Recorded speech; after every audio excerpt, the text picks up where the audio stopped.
third speaker tonight is Don Mathews. This is Don's very last speech in his Peter Pan speech series. Yay! Oh, that wasn't supposed to. This project is the inspirational speech, where he is to deliver a speech that will inspire us to grow personally, emotionally, professionally, or perhaps even spiritually. Using stories, anecdotes, and quotes, he's to build our enthusiasm and encourage emotional appeal. Title of his speech, Why I'll Never Grow Up and Why You Shouldn't Either. There's no doubt that his inspiration came from Peter Pan. But I can see that this is going to be quite a challenge for Don to inspire us to grow and improve. Let's see what his creative aptitude can do.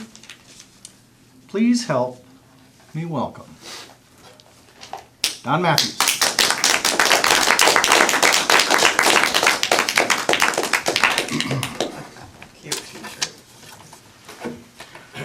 I just came back from the dry cleaner, actually.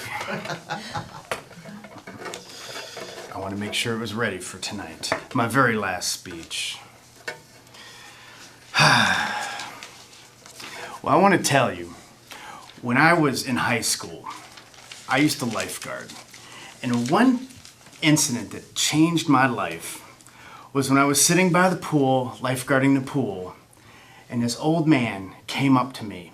He was smiling and he was just having a good time, and he came up and he said, "Young man, do you know what the greatest thing about growing old is?"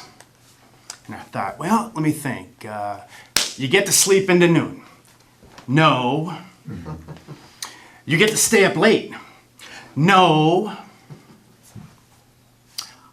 All your children are grown up and you get to look back at all the successes that you've had in life. No. I don't know. What is the greatest thing about growing old? He looked me right in the eye and said, "Absolutely nothing."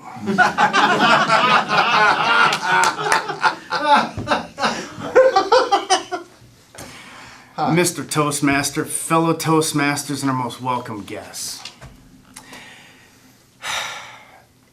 If you laugh, you can relate. But I will tell you, as we all have heard, you can only be young once. But Dave Barry, who's a columnist and humorist, also added on to the quote, "But you can always be immature." I like that. And what I would like to do is share with you 3 points of wisdom that I have learned about how not to grow up and why we should not grow up.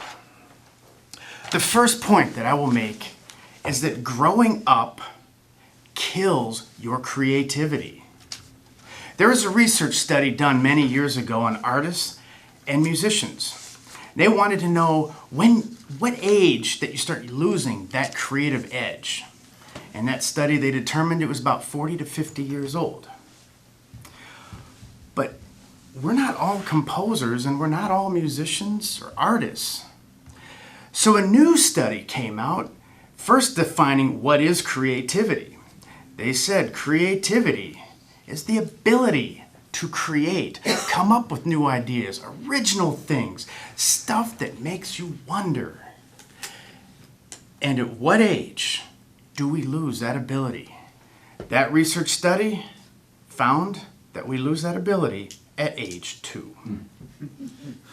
The good news is you can always get it back. All you have to do is let your mind free and think of creative things you can do. For example, here is the Competent Communicator Manual for Toastmasters. We all have it. We're either been through it 150 times like BJ. We are right now going through it or even considering going through it. But this is the basic communication manual for speaking. And every time somebody goes to do their next speech project, they have the question, what am I going to speak about? Now, if you can come up with 50 ideas for every speech, you have just got your creativity back. That is the challenge I give to all of you. Think of many things that you can speak about. The second point of wisdom is knowing the difference between immaturity and irresponsibility. There's a big difference. If you've done things that are irresponsible, somebody might have called you immature. That is not true. That is an insult to the immature people. Let me give you an example. My son, who was 4, was on my right hand. My daughter, who was 6, was on my left hand. And we were on our way to the grocery store. And we were walking down the street and came to the curb. We looked to the left for cars and we looked for the right to cars. That is being responsible. But Donnie saw a mud puddle right in the street. He expeditiously jumped into that mud puddle and started jumping up and down. And Vicky and I, we also jumped in that mud puddle and started jumping up and down because it is fun. Immature? Yes. Had we not looked for cars, that would have been irresponsible. There's the difference.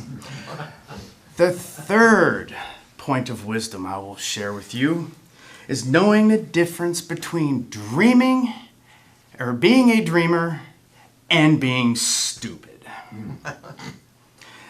Now you might think, boy, that's a pretty close weaved line, but it's not.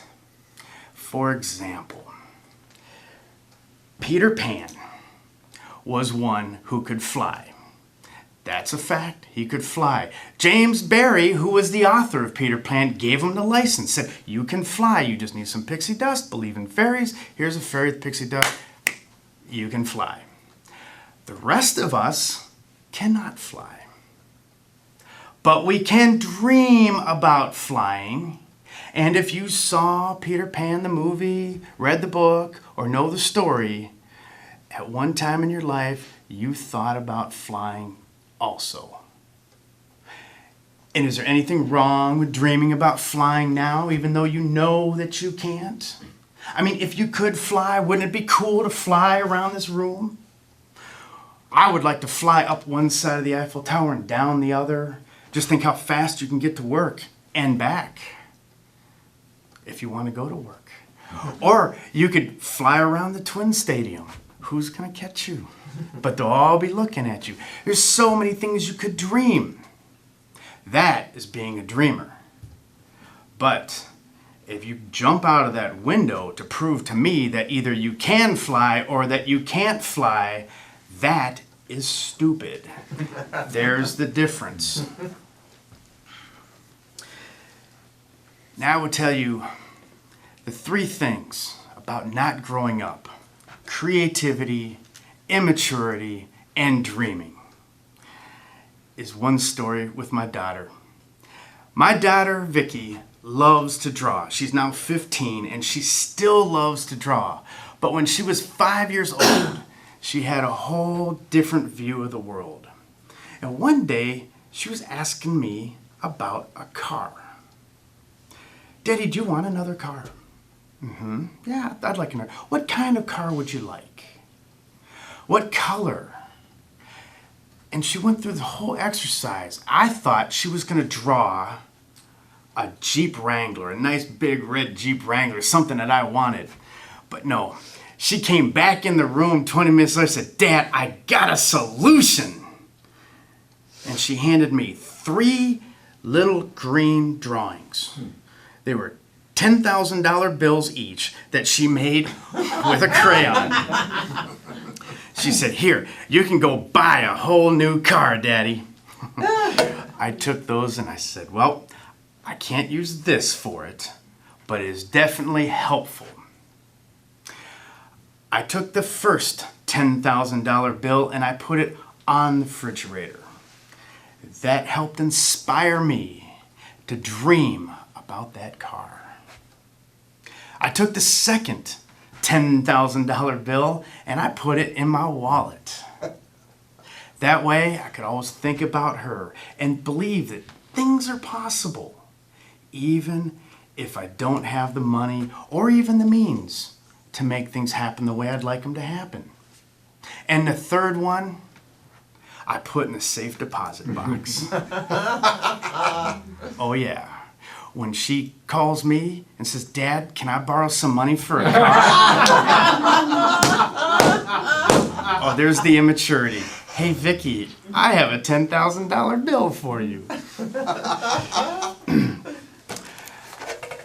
In this book of information, or also known as the Encyclopedia of Immaturity, there are many, many ideas of things you can do to be immature. They're all fun things. Most of the stuff you've done as children.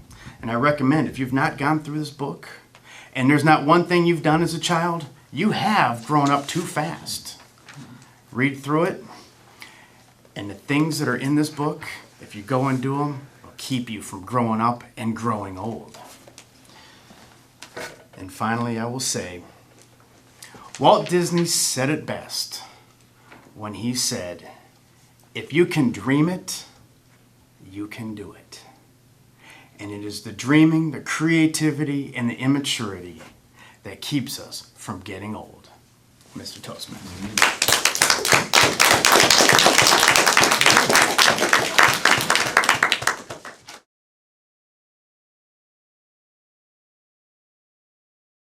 Last but not least, Michelle to evaluate Don.